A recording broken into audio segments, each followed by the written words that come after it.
There's a new street fighter on your windowsill. The weapon is peace, the word is...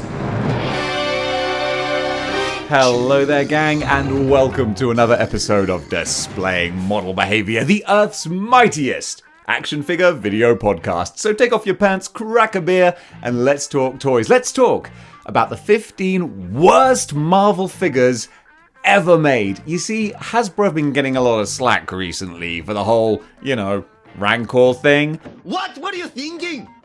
But honestly, I don't want to be too harsh on them because boy howdy, we have had some clangers actually hit the shelves back in the past. So folks, let's not stand on ceremony, Mr. Wayne. Let's do this list. First in at number 15, we have Professor Xavier from Series 5 of the X-Men animated series figures. Now look, it's kind of funny because this is like an early prototype of the current Marvel Legend Professor X that we have. And I kind of like that figure. But this is a toy that came out before the days of psycho adult collectors like me who have to have every character represented. This was a toy line that really was geared towards the kids who were watching the show. And the last thing that any kid wanted to play with was Professor X in his hover chair because what are you going to do with him? It's not even like the hover chair can do much. It can't go fast, it can't fire rockets, it can't do anything exciting. He just kind of hovers around. That's all he does, and that's all this figure does. And at least the modern Professor X, he's got a nice face sculpt. The chair has different compartments and stuff. You can articulate the figure really well if you want to, and more for us crazy adult collectors, the body makes for an excellent buck you can use for a suited character. But this old one coming out way back in the long ago, nah, you ain't got none of that stuff. You got a real derpy piece of plastic that's just going to sit there on the shelf while the kids play with Wolverine and Gambit and, the toys that are actually fun to play with. Now for this next entry, we're going to go way back into time, with the first ever Marvel Legends wave from Toybiz, and we have Toad. Why Toad? Why is he so bad? Simply because the poor guy was never meant to be there. In that first wave, we had Captain America, we had Iron Man, we had the Hulk, and we had Toad? What? One of these things is not like the other. Well, there's a reason for that. Toad was actually a holdover from the previous wave that was never released. When they did the big changeover, when Toybiz started doing the Legends, they had these previous figures that were just kind of like the island of misfit toys. So essentially they just went, you know what, screw it, we'll throw Toad in with this lot. But really he just sticks out like a sore thumb, and he's such a grotesque, weird looking, sort of dark, gloomy, swampy looking character. It's like, could you stand a little further to the side of Captain America and Iron Man? You're kind of spoiling the group shot. From the Marvel Superheroes wave now, we have the Punisher. Why this particular figure? He looks kind of cool. I mean, the Punisher himself is very toyetic, a very basic but striking design. The black with the bright white skull on there. Oh my goodness, he looks so cool, and the best part of him is the tortured psyche, the reason he's gunning down and taking revenge on all these gangsters who he blames for the death of his family. So of course, he's gonna have a big old happy grin on his face. Yeah, that's the problem with this figure. It's the Punisher, the grittiest, nastiest character in the Marvel Universe, and his action figure looks like he's skipping through the forest picking daisies for his sweetheart. It's like, this, who saw the face and went, yep, that'll do. What I'm telling you right now is someone who wanted a long weekend. Like, yep, halfway through Friday, time to clock off, I reckon. That's fine, package it. We're good to go. Let's hit the bars. Another Toybiz entry now with the Marvel Gold line Luke Cage. You would have thought with a name like the Gold line, that's kind of encouraging. And then you hear like, wait, so why is it the Gold line? Oh, because he has cloth goods and all this extra added quality to him. Oh, it's going to be fabulous. You're going to love it. Oh, great. Can I see it? Yeah, here it is. Ah! What happened? What did you know how they say there's an expression, a camel is a horse made by a committee. This is an action figure made by a committee, and they were all working on different things. So I think someone decided the size of the body and the musculature, and then someone else made the head, and then somebody else stitched together some clothes that had no idea what they were going to look like on the figure, and it all got smooshed together, and we have this Gold Series Luke Cage, and this was a one and done series, and I think we can all be thankful for that.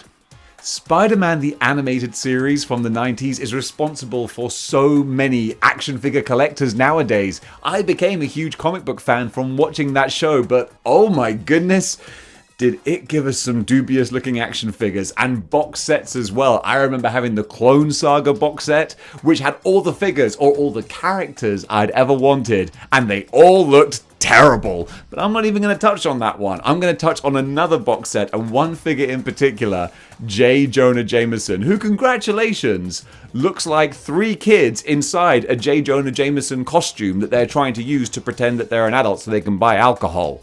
That's what it looks like. Again, kind of like the previous Luke Cage, he has cloth goods. So you would have thought, well, that's a sure sign of quality. No, it isn't. It looks absolutely terrible. At number 10, going back to X-Men Series 5, we have The Brood. And this is one that I was like, does it deserve to be on the list? And then I was looking at it a little closer and I was like, yeah, it does. We later got a good Brood Queen figure. That was kind of cool. Very scary, terrifying looking. I mean, the characters are based off of Alien, essentially. Just tweaked a little bit to look more like insects. And this figure just looks like an insect. It looks like a plastic insect that doesn't really have much relevance or bearing to the X-Men themselves. It's just a random looking creature that doesn't have a huge amount of articulation. And again, this was a toy line that was made for folks who loved the cartoon. Not crazy psycho adult collectors, but kids who watch it on a Saturday morning. And they want to play with Gambit, they want to play with Wolverine, and maybe some of the girl characters too, because lo and behold, they did play with girl toys back in the days. I know I did, but try telling marketing executives that. But still, The Brood is one that I would have left on the shelf for a long time. Because you got Sabretooth, Magneto, Juggernaut, so many awesome villains. No, I don't want the insect, thank you. Alright, it's time for Select to get roasted now with the What If Iron Captain America, Iron Patriot type figure. Just call it what you will, but call it a swing and a miss. There have been lots of different Iron Patriot figures over the years. As soon as you got that alternate cover back in 2008, that kind of sparked a lot of excitement. People were like, ooh, an Iron Patriot Captain America Iron Man crossover. That looks cool. And Select were like, yeah, it does. Let's see if we can ruin it. And boy howdy, did they ever. This is a very sad, depressed looking robot that is kind of weird proportions, kind of skinny. The color scheme doesn't look great. It's a first attempt at the Iron Patriot, and my goodness, I'm glad it wasn't the last.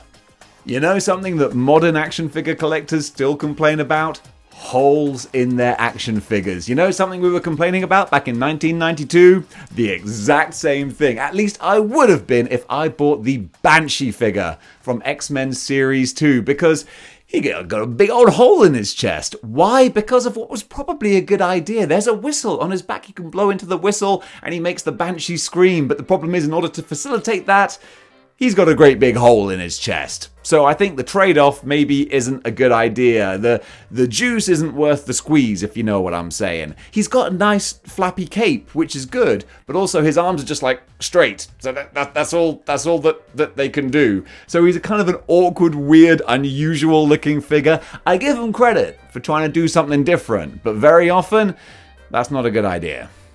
In the number 7 spot, and from X-Men Series 6, we have my least favourite X-Men character ever. And that is the man who was created only to be killed, Morph. Oh my goodness. If you have watched the X-Men animated series, and I assume you have, then I hope you hate this character as much as I do. And if you don't, then I would really rather not hang out with you, because oh my goodness, this guy, just this guy is just too much. And the worst thing is, Wolverine would encourage him. Every 5 seconds when Morph was in the room, he'd be morphing into someone else. And it's like, now I'm a cowboy. No, now I be a pirate. No, now I'm Professor X. And I'd be like, oh God, Morph, could you not, please? Just go. I can't be doing with this right now. And the worst thing is, Wolverine's always there going, oh Morph, you're so funny. No, he's not, Logan. He's clearly not. He's asinine and irritating, and I really hope a Sentinel stepped on him. Brilliant. Next up, we have Bonebreaker. And this is one that I always just thought the character looked so ridiculous in the comics as well, and then of course in action figure form. In the Marvel universe, it seems like every man and his dog can get cybernetic implants and replaceable arms and legs and replaceable bodies, you name it. So if you are somehow unlucky enough to lose your entire lower body below the waist, surely you can do better than tank tracks. I mean, that's gonna kind of limit you, isn't it? I really hope, help me out guys, help me out. Is there a story or a panel or a page or anything where Bonebreaker actually has normal robotic legs and then he's like, oh, there's a specific need to have tank tracks, so I'm gonna change into my tank tracks for this specific role. I can't think why, but somehow they're gonna be more useful. Because honestly, I can't see it. I feel like it was a rib. I feel like every time he's off panel, he must be going, hey guys, when are you going to finish my legs? Like, I'm a half man in a tricycle thing. I look ridiculous. And they're like, yeah, don't worry, Bonebreaker. We're getting onto it. Seriously. We're never going to give him legs. He sucks. Yeah, and so does the toy. The reason for this next one is a bit of an interesting kind of one for my eyes, simply because she is from the Generation X line. And what were we doing getting a toy line of Generation X in the mid-90s? That's crazy. Toybiz, thank you so much. There are so many cool Generation X characters you could do. Wait, you've done Marrow? Oh, for goodness. Marrow, and not like the X-Men character who is, you know, a member of the team and kind of useful and cool, and we actually kind of like Marrow. She didn't come along until later. Before that, we had the crazy psycho Morlock terrorist, balding, bone sticking out of her head Marrow, who was just like, I don't think I want to play with an action figure of you, to be honest. And this one, I kind of give him credit to an extent. Like, she looks pretty terrifying, actually. Got these psycho eyes and this big old smile, but I'm like, no, I'm just a kid. I want to play with, like, you know, Jubilee or Chamber or one of the actual Generation X characters, not this one. She scares me.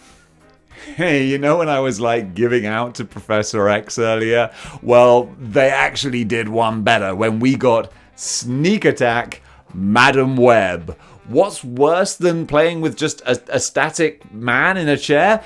Playing with a static elderly woman in a chair. Why? This was one that was really kind of, it has a story behind it, because this is Madam Web, probably inspired by her appearances in the Spider-Man animated show.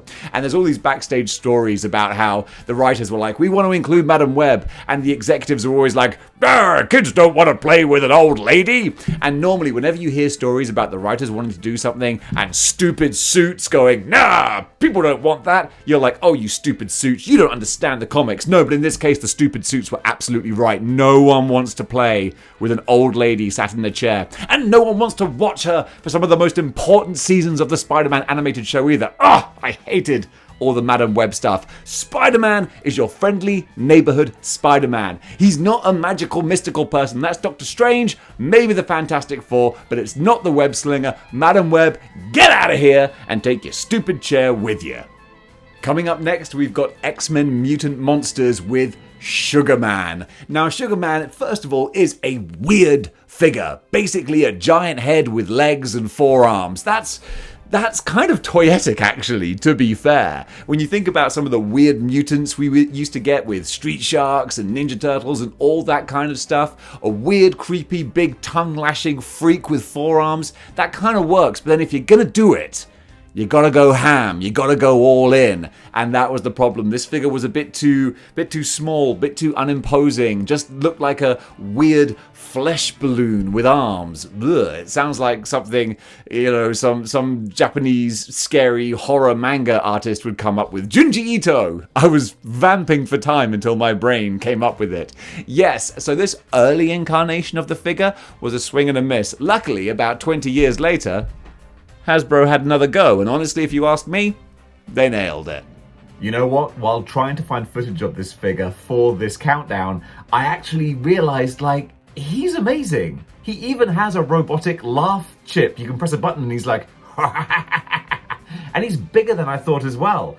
Yeah, he shouldn't be on this list. He's actually really good, but I'm not going to change the countdown. But he's a good toy, so shut up, Dave. From the Marvel Hall of Fame, apparently, we have She-Force Wolfsbane. And this this is just bonkers. And it's funny because now, today, in 2021, we are still waiting for a modern Wolfsbane figure. But, oh my goodness, if she looked anything like this, I'd be like, oh, we wanted Wolfsbane, but not like this. Not like this. Just look at her. She looks like a chocolate bar that you dropped and it rolled under the couch. And then when you found it, you were like, nah, I'm good. Just crazy hair stuck on all over the place. It looks, I don't want to say what it looks like, but it looks awful. Please, Hasbro, right this wrong. Give us a new Wolfsbane because we've been waiting a long time. Alright guys, the number one. Are you ready? Strap yourselves in and brace yourselves and prepare to have your nightmares haunted forever with the Marvel's famous covers Aunt May. Ah! Wow! This was a mail-away special because, Lord knows, you couldn't justifiably put this on store shelves where innocent people would see it. Who thought that this elderly, terrifying, Skeksis-looking old lady who you would imagine lived in a gingerbread house and lured children in to stuff into her oven would make for a good figure or a collector piece, or like, this is the kind of figure that gives toy collectors a bad name. When you say that you collect action figures, this is what people envision. They're going to come over to your apartment and see rows and rows on shelves of like maybe a weird old lady in big puffy cloth clothes and a terrifying face that'll haunt your dreams. Well, someone actually has this, and God bless you, because by buying it, you kept it away from other people, so you're doing good work. And folks, that was the list of the top 15 most terrifying or ill-conceived or just downright bad Marvel action figures. I hope you enjoyed that. It's something a little bit different today. I was like, I want to make a video, but there's no news going on. I don't know what to make a video on, so let's look up a top 15 list. This one came from Comic Book Resources from way back in the long ago. That's where I got the ideas from, and then I looked at the figures and I was like, yeah, they definitely deserve to be on that list. So go and check out Comic Book Resources because, oh my goodness, they have some fantastic lists and surveys and columns and articles and news and all sorts of stuff. Fill your boots. It's my favorite resource for all things action figures, comic books, multimedia, TV, and all points in between. So folks, thank you very much for watching. I hope you enjoyed it. If you do, then join the 6-1 clicks by clicking the like, share, and subscribe buttons. And until next time, keep displaying model behavior. Chill.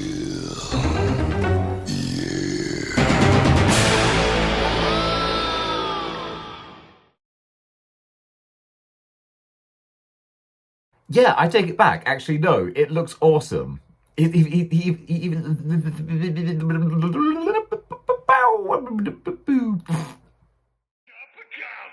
a cup of coffee.